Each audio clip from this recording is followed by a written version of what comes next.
Ships in the making, bound for a distant shore, world for the taking, men gone forevermore,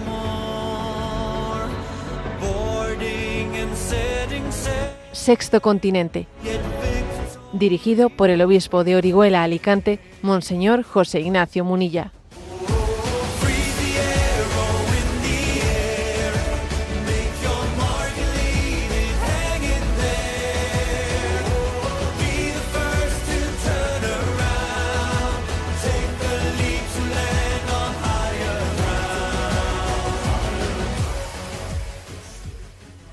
Un cordial saludo a todos los oyentes de Radio María. Un día más, con la gracia del Señor, nos disponemos a realizar este programa radiofónico llamado Sexto Continente, que lunes y viernes de 8 a 9 de la mañana, una hora menos en las Islas Canarias, realizamos aquí en directo en Radio María España. La violencia no solo es injusta, también es inútil. Y este título lo he elegido para hacer el comentario de entrada de este programa a propósito de la firma del memorándum de paz entre Estados Unidos e Irán que Donald Trump firmó el pasado miércoles 17 de junio en el Palacio de Versalles, en París, en el contexto de la reunión del G7, ¿no? Bueno, creo que merece la pena hacer una lectura a posteriori de qué ha supuesto hacer oídos sordos a las llamadas a la paz que hizo pues el Papa León XIV, por las cuales recibió las injurias y los ataques que todos recordamos. Las llamadas a la paz no solo las que hizo él, bueno, quizás él como autoridad mundial pues especialmente tuvieron un eco, ¿no?, sino otras muchas personas de buena voluntad. Aquellas llamadas a la paz fueron desoídas y nos lanzamos hace unos meses, ¿no?, pues a esa guerra contra Irán. Ahora se firma este memorándum, que obviamente tiene 14 puntos y poco a poco se va analizando, ¿no? Y estos acontecimientos merecen una reflexión serena, meses después de amenazas, bombardeos, escalada militar, ¿no? Estados Unidos e Irán han suscrito un memorándum de paz cuyo contenido está provocando pues un intenso debate geopolítico, ¿no? ¿Por qué? Porque según los análisis que se van difundiendo, el acuerdo alcanzado dista mucho de los objetivos que el gobierno de Estados Unidos había presentado al inicio de esta crisis. Recordemos cuáles eran aquellas metas, ¿no? Doblegar al régimen iraní, reducir drásticamente su capacidad de influencia regional, mantener una fuerte presión económica mediante sanciones, limitar de forma severa sus capacidades estratégicas, ¿no? Pero sin embargo, el memorándum parece apuntar en una dirección muy distinta, ¿no? Entre otras cuestiones, contempla el cese de las hostilidades, la reapertura de rutas estratégicas para el comercio internacional, el desbloqueo de activos iraníes congelados. Estaban congelados unos 25.000 millones de dólares iraníes y también ahora tienen que ser, ¿no?, desbloqueados. La flexibilización o el levantamiento de sanciones, de otro tipo de sanciones. La posibilidad de que Irán vuelva a vender el petróleo libremente y sin restricciones. Es decir, ¿no?, se ceden todas estas herramientas a cambio de que se abra el estrecho de Hormuz. Pero claro, el estrecho de Hormuz ya estaba abierto antes de empezar la guerra. Entonces, claro, hay una pregunta, ¿no? ¿Y todo esto para qué, no? Incluso algunas informaciones apuntan a que Teherán conserva capacidades que anteriormente se habían presentado como incompatibles, ¿no?, con un acuerdo aceptable. Dicho de otro modo, que después de una enorme destrucción, de una tensión internacional sin precedentes, ¿no?, de innumerables sufrimientos humanos, se termina llegando a una situación que dista mucho de los objetivos, ¿no?, que se habían proclamado o pretendido como justificación, ¿no? Y entonces aquí uno dice, la historia no nos vuelve a dar una lección. Las guerras no solo son injustas, la inmensa mayoría de ellas, ¿no? Porque las primeras víctimas son siempre los inocentes, como esas 170 niñas iraníes, ¿no? A las que les cayó el primero o el segundo día de la intervención armada un misil encima. Además de ser injustas, las guerras suelen fracasar en aquello que prometen. Se inician con grandes declaraciones de intenciones y concluyen con compromisos que en muchas ocasiones reconocen una realidad que la fuerza no ha conseguido cambiar. Más aún, la violencia no resuelve un problema sin crear otros nuevos. Y hoy lo comprobamos, ¿no? Que junto al acuerdo con Irán ya han aparecido tensiones y discrepancias entre Estados Unidos e Israel. Ahora se tiran los trastos entre ellos, se cierran unos frentes, se abren otros, ¿no? Se pretende imponer estabilidad y se generan nuevas incertidumbres, ¿no? La historia vuelve a enseñarnos que la lógica de la fuerza tiene un recorrido muy corto. Puede destruir infraestructuras, sembrar miedo, provocar daños inmensos, pero no tiene la capacidad de construir una paz duradera. Al final los pueblos terminan sentándose a negociar aquello que las armas no pudieron resolver, ¿eh? Y desde una perspectiva moral y también desde una perspectiva práctica, la conclusión parece evidente. La violencia no es un camino que conduzca a una solución verdadera. Es una senda que acaba alimentando nuevas crisis.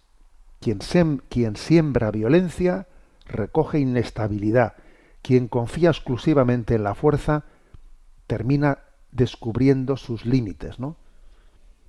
La paz exige paciencia, diálogo, realismo. Es más lenta que la guerra, pero es infinitamente más fecunda. Porque la violencia no conduce a ninguna victoria definitiva. Conduce tarde o temprano a la autodestrucción. Bueno, el caso es que, vamos a ver, se firma este memorándum, un memorándum que ahora va a costar mucho que Israel acepte, porque supone el fin de la guerra en el Líbano y que se retire, ¿no? Se retire de los territorios que ha invadido en el Líbano, y vamos a ver si eso es capaz de concluirlo. Y hay que decir que también Estados Unidos se compromete, ¿no?, a buscar un fondo de 300.000 millones, repito, 300.000 millones de dólares para reconstruir Irán. Tú fíjate, has destruido una nación en buena medida y ahora tienes que buscar 300.000 millones para reconstruirla. Si no, ellos no te abren el estrecho de Hormuz y la economía mundial se queda colapsada. Ojo, el estrecho de Hormuz estaba ya abierto antes de la guerra. Y ahora tienes que buscar 300.000 millones para reconstruirles.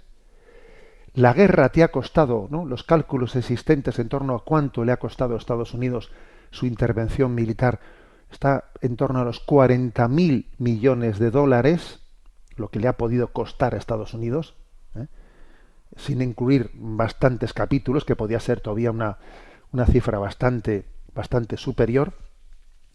Por otra parte, que la disidencia interna de Irán, que pedía democracia y pedía, ¿no?, por la derogación de ese régimen opresor iraní, esa resistencia interna que había, claro, pues se ha visto absolutamente superada por la unión de una nación que ve que es injustamente atacada y se unen todos, y entonces los disidentes iraníes han perdido su liderazgo. Porque claro, cuando eres a un régimen dictatorial, le viene muy bien que le ataquen injustamente desde fuera, porque así se unen todos y las disidencias internas pues se tienen que superar, ¿no? Entonces dice uno, pero bueno, ¿y todo esto para qué? ¿Todo esto para qué? Después de gastar decenas de miles de millones, sufrir daños en bases militares, que Estados Unidos también, ojo, ha visto sus bases militares de Medio Oriente destruidas, ¿no? Se acaba negociando acuerdos que se parecen mucho más a un compromiso de que hay que firmarlo sea como sea, que a la consecución de objetivos sensatos, ¿no? Entonces, vimos a Donald Trump, ¿no?, firmar ese memorándum, y yo pensé para mí, si tú pudieses echar la máquina del tiempo para atrás y te vieses en el momento en que dijiste me meto en la guerra, a que no te hubieses metido. Por supuesto que no se hubiese metido. Y esta misma pregunta se la vamos a hacer a Putin. Señor Putin, imagínese usted que usted tuviese la máquina del tiempo y que usted pudiese retrotraer el tiempo para atrás al momento en el que usted decidió invadir Ucrania. A que no lo hubieses hecho, de haber sabido lo que eso iba a suponer. A que tú fuiste allí pensando que esto me lo meriendo yo en 2 días y esto se acabó y ahora resulta que las cosas son así de complicadas. Estoy convencido, ¿no?, que si Donald Trump, si Putin tuviesen esa máquina del tiempo para echar hacia atrás, no lo harían. Ahora, otra cosa es que ahora no tengan la humildad de decir me he equivocado, pido perdón. No, eso la soberbia es nuestra tumba. La soberbia es nuestra tumba, ¿no? Y obviamente lo de mantenella y no enmendalla, ¿no? Pues es que obviamente la soberbia nos lleva a ello. Pero lo que es obvio es que, fijaros, en esta gran crisis internacional, el Papa León XIV, pues, la providencia le ha llevado a alcanzar un prestigio moral grandísimo, pero no porque le haya buscado prestigio ninguno, sino porque es que se ha presentado ante el mundo como con una voz que sencillamente habla en su coherencia, en la coherencia evangélica, en la coherencia ética, en la coherencia de la búsqueda del bien común. Y el tiempo le ha dado la razón, que la violencia no solo es injusta, que también es inútil, y que nada sólido se construye sobre la violencia. La injusticia de la violencia es tan evidente como su esterilidad. La violencia es injusta y es estéril, aunque parezca lo contrario a corto plazo.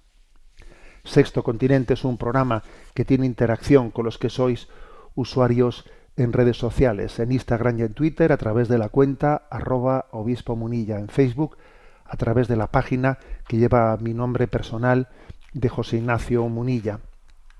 Los programas anteriores los podéis encontrar, los programas anteriores de Sexto Continente, quiero decir, están a vuestra disposición tanto en el podcast de Radio María como en el canal de YouTube En Ti Confío, también como los canales de iVoox, Spotify, Amazon Music, y también pueden accederse a los programas anteriores en la página web multimedia www.enticonfio.org. Y por último, para quienes prefieran la comodidad del WhatsApp o del Telegram, también se envían a quienes se den de alta en el canal de WhatsApp o de Telegram, los dos con el mismo número, 625 568 568. Para los que se suscriban al canal, sencillamente se manda un mensaje diciendo alta. Para quienes se suscriban desde el extranjero tienen que poner el más 34 por delante, 625 568 568. Bien, vamos adelante en este programa. Recordaréis que el programa anterior lo dediqué pues a compartir los ecos que tiene en nosotros ese viaje apostólico del Papa, que es que, madre mía, ha sido un regalado, un kairós, un tiempo de gracia, ¿no? Hoy es 22 de junio, han pasado 10 días, ¿no?, desde el final del viaje, ¿eh?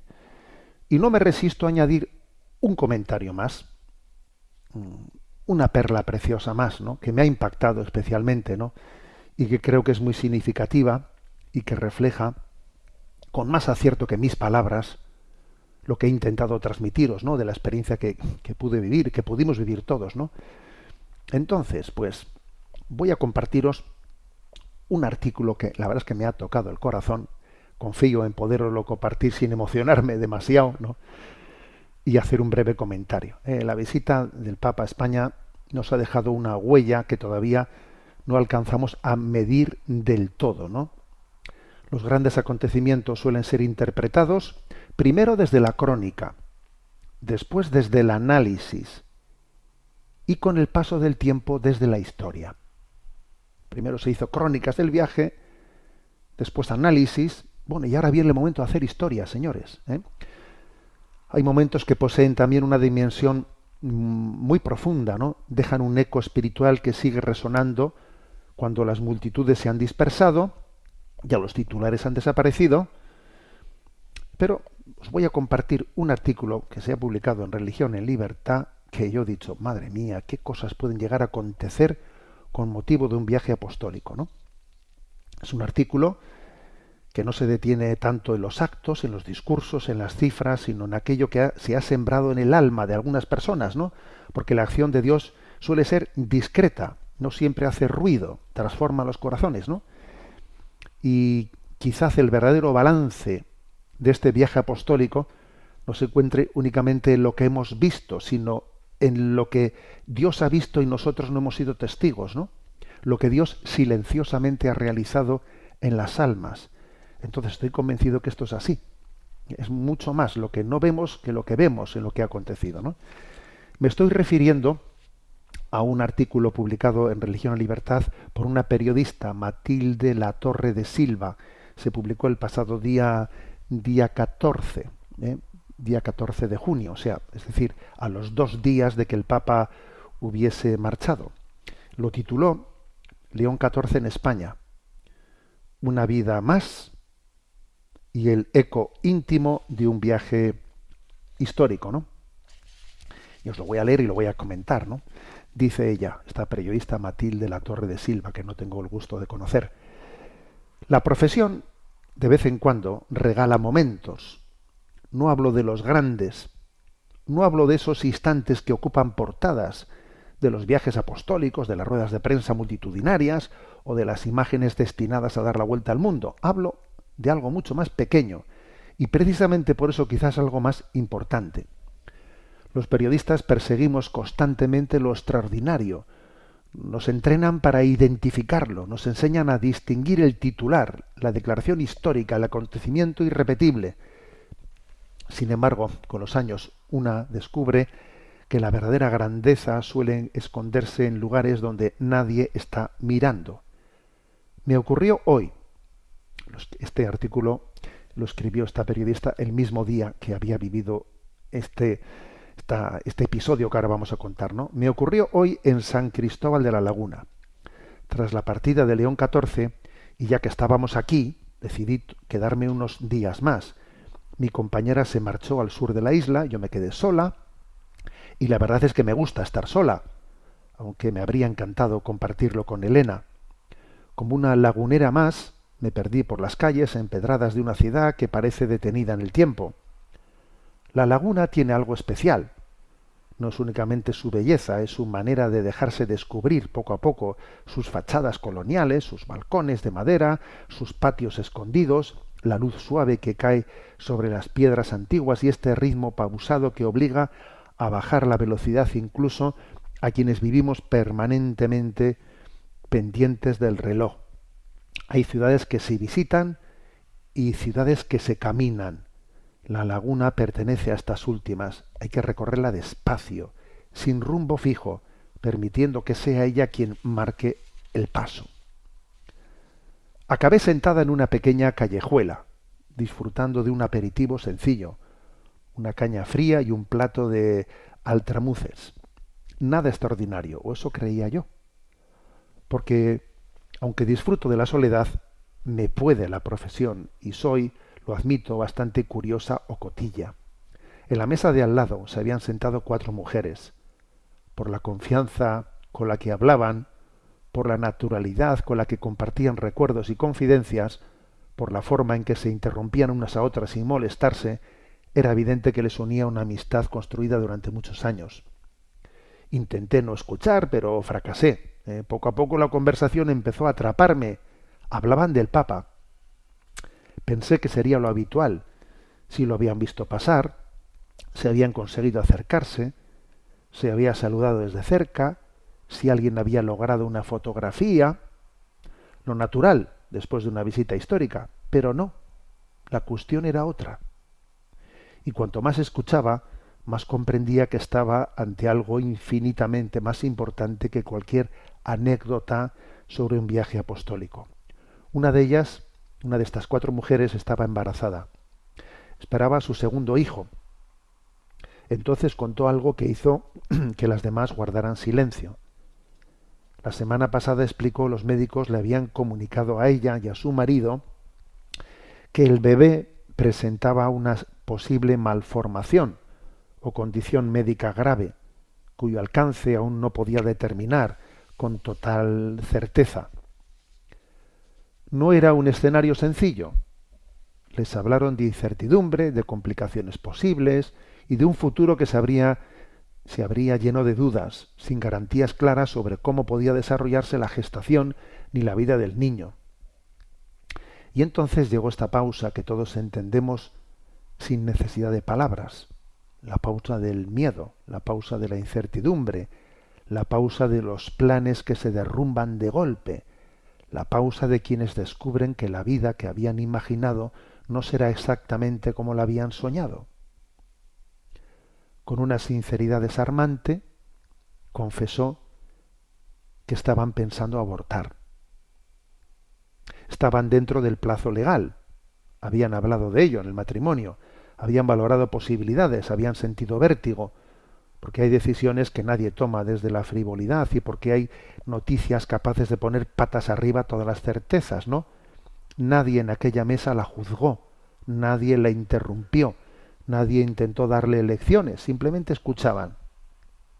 Pero entonces llegó el giro, porque resulta que su primer hijo había sido uno de aquellos pequeños que León XIV bendijo durante su paso por las calles de la Laguna. Uno de esos bebés elevados entre la multitud para llamar la atención del Papa durante apenas unos segundos. Uno de esos instantes que en una retransmisión apenas duran un suspiro y que sin embargo permanecen para siempre en la memoria de una familia. Ella contó que aquel día había acudido junto a su marido sin imaginar que acabaría viviendo un momento que cambiaría algo tan profundo. Cuando vio a su hijo en brazos de un guardia suizo y observó al pontífice hacer sobre él la señal de la cruz, sintió una emoción difícil de describir. Miró entonces a su marido. Él la estaba mirando a ella. No dijeron nada. No hizo falta. En medio del ruido de la multitud, entre los aplausos, las cámaras y la emoción del momento, ambos comprendieron que estaban pensando exactamente lo mismo. El niño nacería. No hubo debate. No hubo una nueva conversación al llegar a casa. No hubo argumentos. Solo una certeza compartida que apareció de repente y que ninguno de los dos necesitó explicar al otro. Aquel hijo también merecía su oportunidad. Aquel hijo también era suyo. Aquel hijo también tenía derecho a vivir. Contó a sus amigas, aquella madre, que cuando regresaron a casa ya sabían cuál sería la decisión. No porque alguien se hubiese impuesto, no porque hubieran recibido una respuesta milagrosa, sino porque por primera vez, desde que les dieron el diagnóstico de ese segundo niño, el miedo había dejado espacio a algo mucho más fuerte, el amor.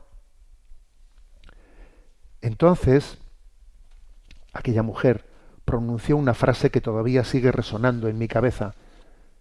Dijo que no tenía derecho a impedir que ese niño viniera al mundo, que no tenía derecho a decidir que jamás pudiera recibir una bendición, un abrazo, una amistad, una mirada o simplemente la oportunidad de vivir. que era su hijo y que eso bastaba. Las otras 3 mujeres la miraban y lloraban. No fue un llanto dramático, no hubo grandes gestos. Fue uno de esos llantos limpios que nacen cuando alguien consigue poner palabras a una verdad demasiado grande para poder seguir guardándola dentro. Yo seguía sentada a pocos metros, con mi cerveza, con mis altramuces, con mi libreta cerrada, y de repente comprendí que estaba asistiendo a una historia mucho más importante que cualquiera de las que había ido a cubrir en el viaje apostólico. Porque a veces los viajes apostólicos se miden en kilómetros recorridos, en multitudes congregadas, en discursos pronunciados, en titulares publicados. Pero quizás su verdadero alcance sea imposible de contabilizar. Quizá ocurre lejos de los focos, en silencio, en el interior de la conciencia, en el corazón de una madre, en una decisión que nadie verá jamás.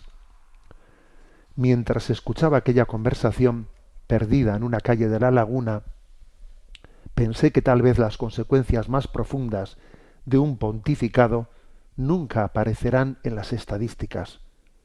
No se fotografían, no se retransmiten, no se convierten en noticias, simplemente suceden y cambian una vida, o quizás 2. Porque mientras la gente de la ciudad seguía pasando y la mañana avanzaba lentamente entre las piedras centenarias de la laguna, entendí que el viaje de León XIV había dejado algo más que imágenes para los archivos, más que discursos para las hemerotecas y más que fotografías destinadas a perderse con el paso del tiempo. Había dejado una vida concreta, una vida irrepetible, la de un niño que nacerá dentro de unos meses y que estuvo a punto de no hacerlo. Un niño que jamás sabrá que mucho antes de abrir los ojos por primera vez ya formaba parte de una historia que ni siquiera le pertenece. Una historia tejida entre el miedo de unos padres, la incertidumbre de un diagnóstico, una bendición fugaz en medio de una multitud y una decisión tomada en el silencio de una conciencia. Quizás ese niño nunca conozca estos detalles, quizá nunca sepa que hubo un momento en el que su existencia pendió de una pregunta imposible, pero estará aquí, respirará, reirá, llorará, aprenderá a caminar, pronunciará sus primeras palabras, abrazará y será abrazado, tendrá una historia, unos recuerdos, unos sueños, una vida entera por delante. Y mientras observaba a aquellas 4 amigas secarse las lágrimas y volver poco a poco a la conversación, pensé que tal vez ahí reside la verdadera dimensión de ciertos acontecimientos. No en las multitudes, no en los titulares, no en las imágenes que recorren el mundo, sino en esas conversaciones invisibles que nadie puede medir y que sin embargo terminan cambiándolo todo. Porque a veces la historia no avanza en los grandes escenarios, a veces avanza en una mesa cualquiera, en una calle cualquiera, en una conversación que nadie estaba destinado a escuchar. Y entonces comprendí algo que quizá nunca llegué a saber del propio León XIV, que entre todos los frutos de este viaje habrá uno que jamás aparecerá en ningún balance oficial. Un niño que estará vivo. Y hay momentos en los que una sola vida basta para explicar el sentido de todo lo demás. Bueno, es un artículo brillante, pero vamos, lo importante no es la redacción del artículo, sino la verdad que recoge, ¿no? El hecho de que esta periodista, bueno, pues Dios le ha dado el don, ¿no?, de poder ser testigo, ¿no?, desde la mesa de al lado de algo así, ¿no? Y entonces solamente podemos dar gloria a Dios. Yo en aquel artículo que escribí, el Papa de los bebés, no sé si recordaréis que lo comenté, lo leí, ¿no?, pues en el programa anterior. El Papa de los bebés decía que ese signo poderoso que el Papa había hecho de bendecir a tantísimos niños, era un signo muy poderoso, capaz de cambiar los corazones, de disponerse a acoger a la vida. Yo me atreví a decir que incluso yo creo que me gustará ver el índice de natalidad dentro de un año, porque ese signo ha sido muy poderoso, ¿no? Bueno, no imaginaba yo cuando dije aquello que incluso no podría arrancar de la muerte, ese signo poderoso podía arrancar de la muerte a muchos niños, ¿no? Bueno, le vamos a pedir al Señor que el paso del sucesor de Pedro por nuestra tierra no quede reducido, ¿no?, a un hermoso recuerdo, sino que se convierta en un impulso renovado para la fe, la esperanza, la evangelización, y que con el tiempo, y que cuando el tiempo permita valorar con perspectiva estos días históricos, podamos reconocer que Dios pasó por España y que muchos corazones le abrieron la puerta. Y esto lo decimos por lo que a las conversiones se refiere, por lo que a las vocaciones se refiere, por lo que a la apertura, apertura a la vida se refiere, por lo que se refiere sencillamente a abrirnos a Dios. Bueno, estamos en el mes del Sagrado Corazón de Jesús. Vamos a escuchar esta canción, Corazón de Jesús, cantada por la Fraternidad Seglar del Corazón de Cristo.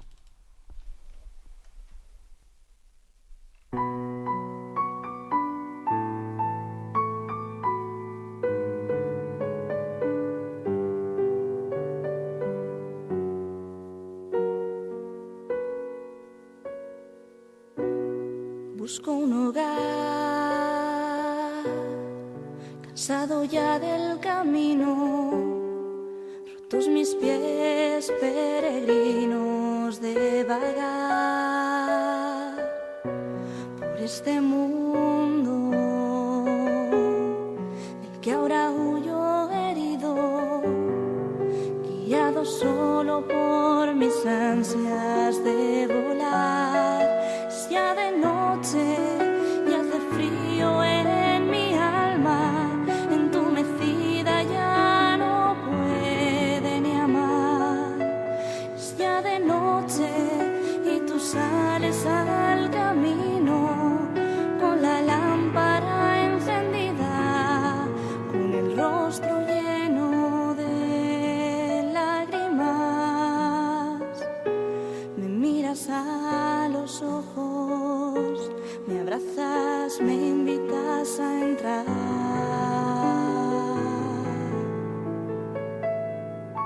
Corazón de Jesús, horno ardiente de caridad, reconforta tú mi alma herida. Corazón de Jesús, puerta abierta de la intimidad del Padre. Corazón de Jesús, meta última de mi caminar. Vida mía, eres mi hogar, donde he puesto ya mi vida, donde he puesto ya mi amor, donde encuentro la paz, donde veo el mundo como lo ves tú, clavado contigo en esa cruz. Corazón de Jesús, vida mía.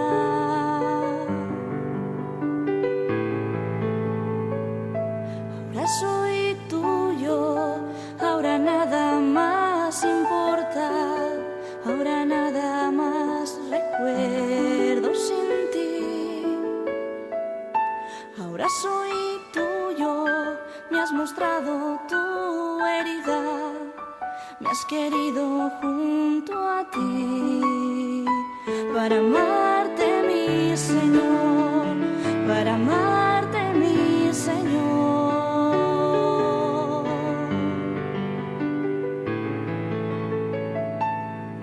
Corazón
Corazón de Jesús, vida mía, eres el lugar desde el que veo el mundo, como tú lo ves, es como la atalaya desde la que vemos el mundo con los ojos de Dios.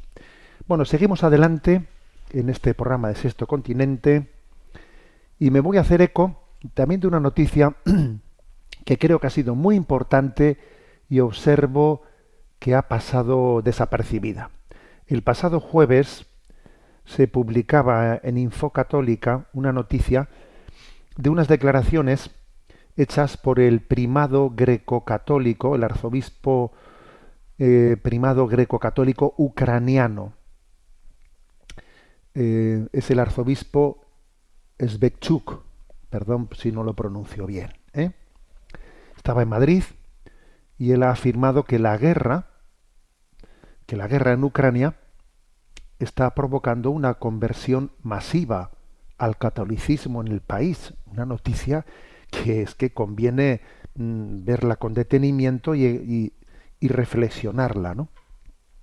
Esto lo dijo durante su visita a la sede en Madrid de la Asociación Ayuda a la Iglesia Necesitada, y el contexto es que se ha celebrado en Madrid el Sínodo Permanente de Obispos Greco-Católicos.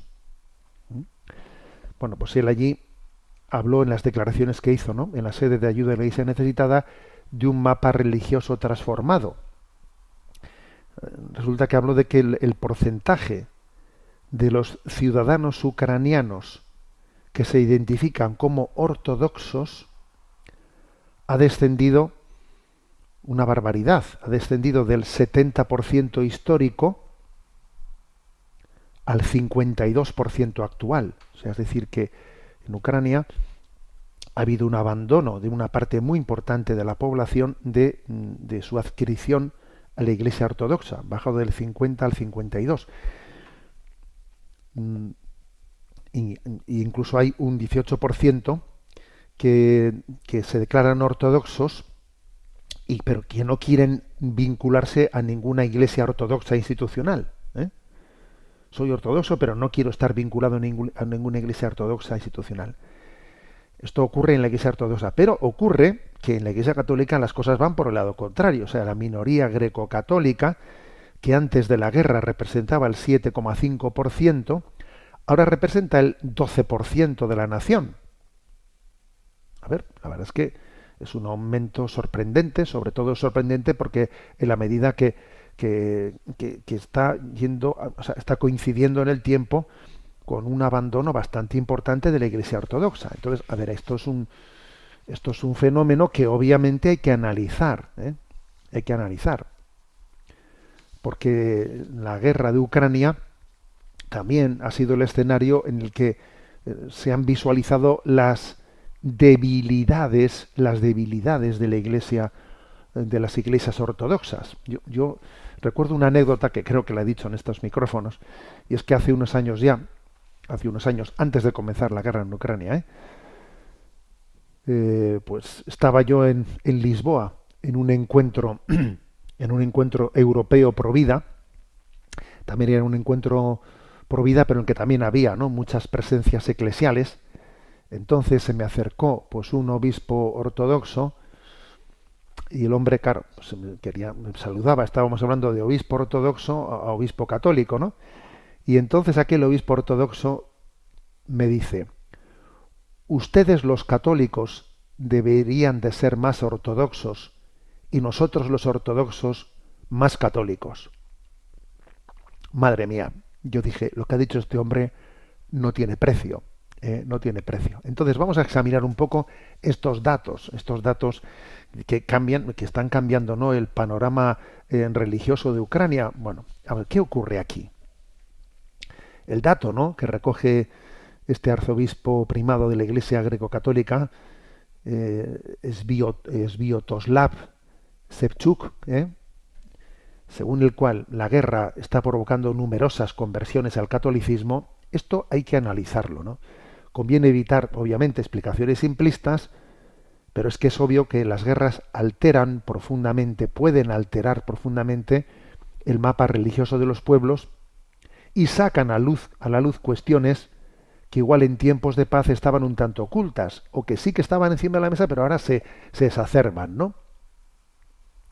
Entonces, ¿qué explicación se le puede dar a ese fenómeno, ¿no? Al aumento de la Iglesia Católica en Ucrania y a la disminución de las ortodoxas. Bueno, pues yo creo que una primera explicación es la búsqueda de una voz espiritual libre, ¿eh? La guerra ha puesto a muchas iglesias ortodoxas en una situación extremadamente delicada. Desde hace años existe una profunda división entre las jurisdicciones ortodoxas ucranianas y el Patriarcado de Moscú, y la invasión rusa ha agravado mucho más esa fractura.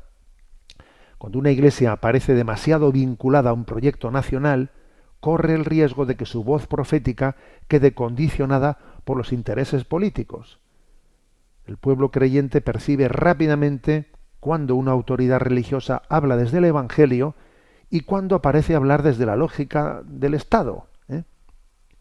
Y en este sentido, no pocos ucranianos pueden haber encontrado en la Iglesia Católica, especialmente en la Iglesia greco-católica, una instancia espiritual que, al no estar identificada con ningún proyecto nacional concreto, posee una mayor libertad para denunciar la injusticia, acompañar el sufrimiento y proclamar el Evangelio sin quedar atrapada en los conflictos geopolíticos, ¿no? No se trata de afirmar que la ortodoxia en cuanto tal carezca de libertad profética, pero porque además sería injusto decir eso. La tradición ortodoxa ha dado innumerables santos y mártires, o sea, ellos en su historia han tenido innumerables santos y mártires, luego han tenido libertad profética, ¿no? Pero sí es cierto que la estrecha vinculación histórica entre iglesia y nación, característica de muchas iglesias ortodoxas, puede convertirse en tiempos de guerra en una pesadísima carga. Entonces, esto es el desgaste de una fe identificada con una bandera. Por eso es tan importante lo de ser católico, ¿eh? La guerra también ha puesto de manifiesto una tentación permanente en la historia cristiana: confundir la fe con la identidad nacional. Esto es una tentación histórica. Cuando una iglesia es percibida como la iglesia de Rusia, la iglesia de Ucrania, la iglesia de tal nación, digamos también, la iglesia de España, no, la iglesia de España no, la iglesia en España. La iglesia no es de España, es la iglesia que camina en España, que camina en Rusia, que camina en Ucrania, pero la iglesia no es de ningún sitio, es de Jesucristo, ¿no? Si esto no lo tenemos claro, corremos el riesgo de ser juzgados según el destino político de una nación. En cambio, el catolicismo posee una dimensión universal muy visible. Su centro de comunión no es una nación, sino que es la sede de Pedro, y además también la existencia del Vaticano, un Estado independiente, tiene mucha importancia, ¿eh? En momentos de polarización extrema, esa universalidad puede resultar especialmente atractiva, ¿eh? Para quienes buscan una referencia espiritual que trascienda las fronteras, ¿no?, y los enfrentamientos.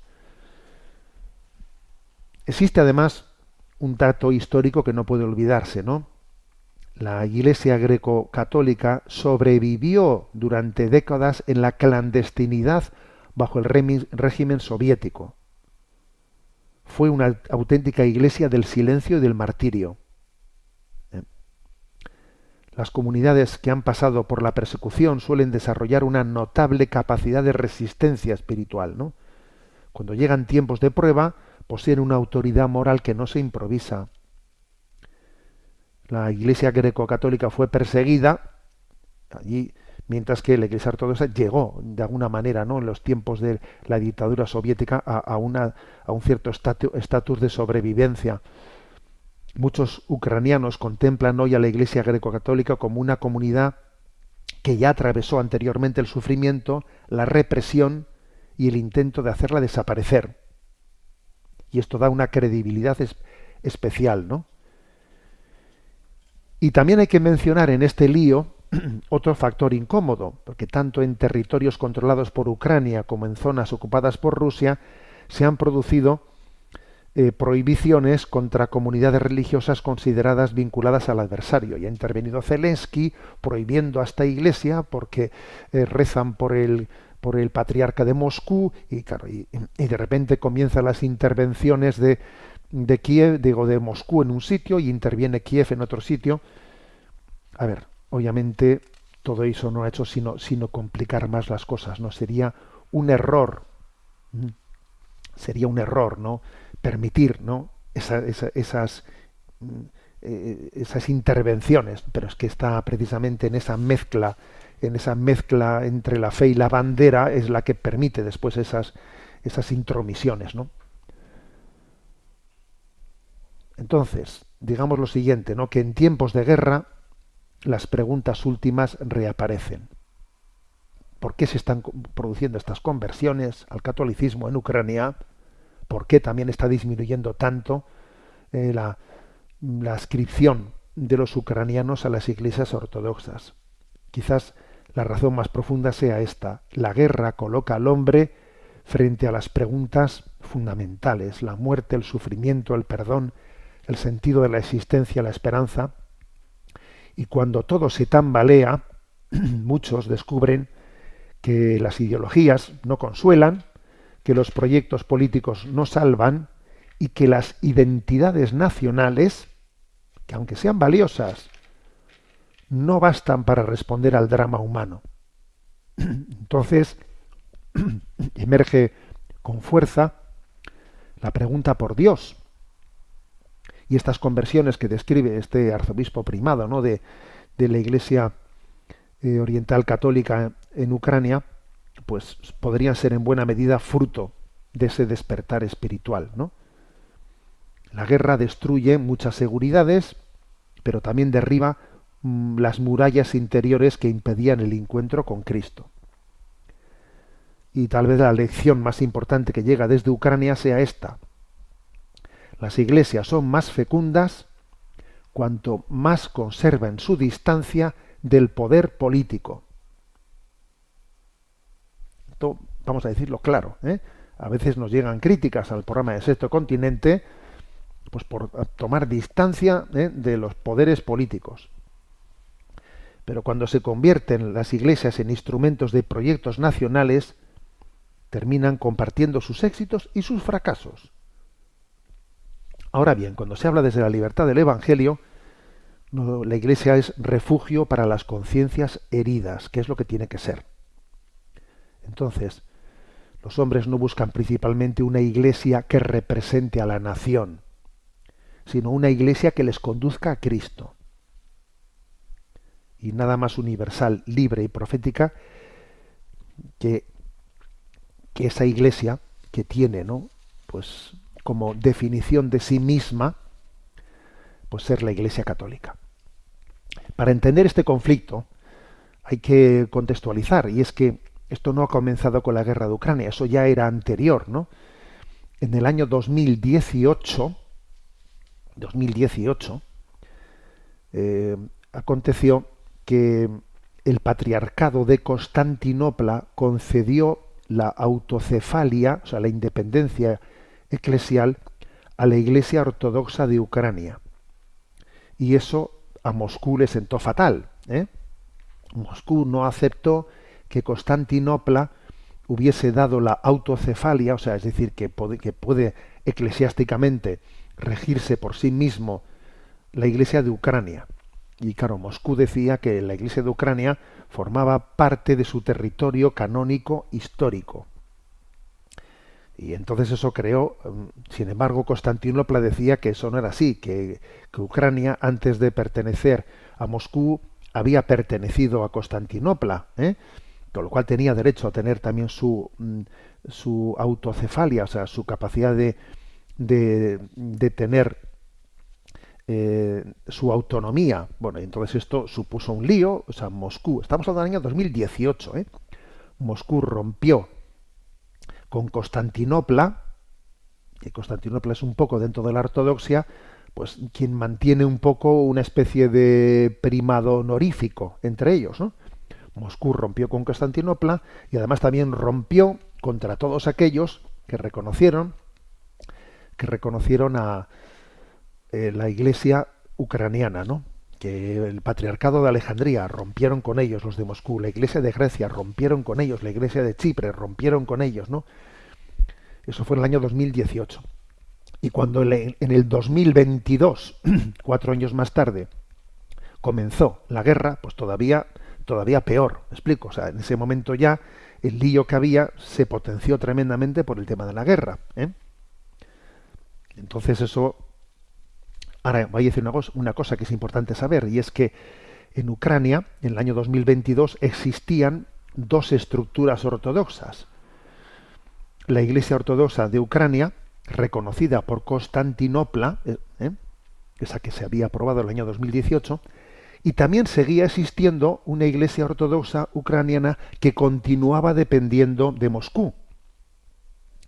Y que cuando, claro, pues Putin invadió Ucrania, claro, estos entraron en shock porque dijeron, anda, ahora van a pensar que nosotros somos colaboradores de Putin. Y la verdad es que el primado de esta Iglesia Ortodoxa ucraniana, dependiente del Patriarcado de Moscú, fue valiente, se llama el metropolita Onufrio, fue valiente, y él condenó la invasión desde el primer día, calificándola como un pecado semejante al de Caín contra Abel. O sea, que dejó claro que aunque él era Iglesia Ortodoxa ucraniana dependiente del Patriarcado de Moscú, dijo, un momento, esto es un ataque injusto. Claro, pero a pesar de eso, como canónicamente seguían dependiendo de Kirill y en sus Eucaristías rezan por Kirill, ¿no? Como nosotros rezamos por el Papa, eso no se lo permitía el gobierno de Kiev, Zelensky, no se lo permitía y comenzó a prohibir estas iglesias, pues comenzó a prohibirlas, o sea, metiéndose donde no tienen que meterse.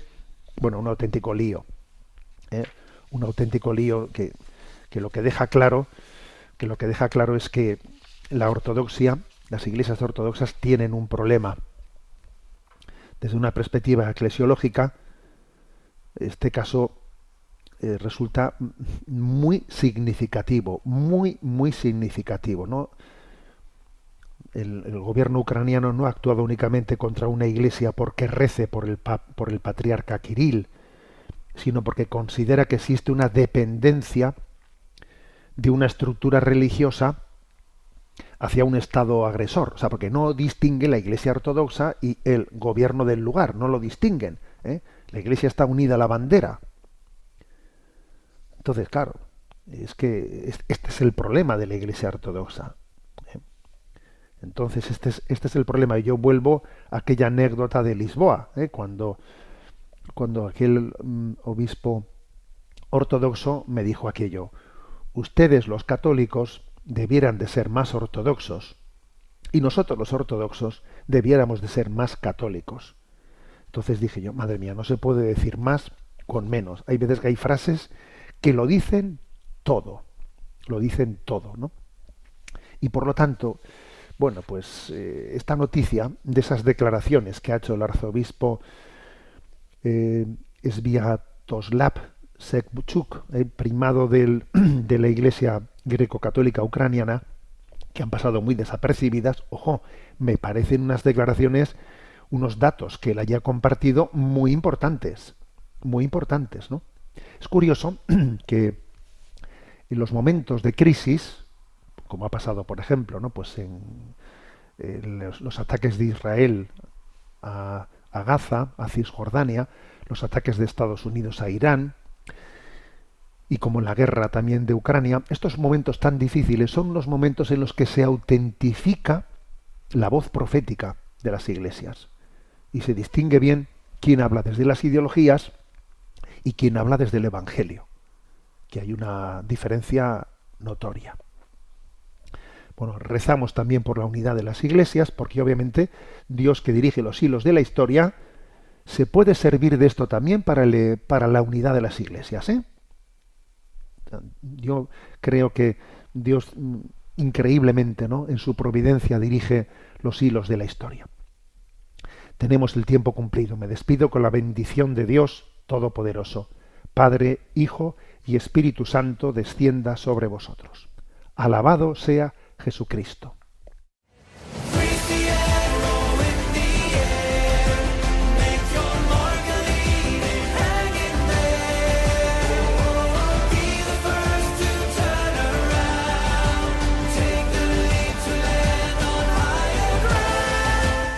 Finaliza en Radio María Sexto Continente, dirigido por el obispo de Orihuela Alicante, Monseñor José Ignacio Munilla.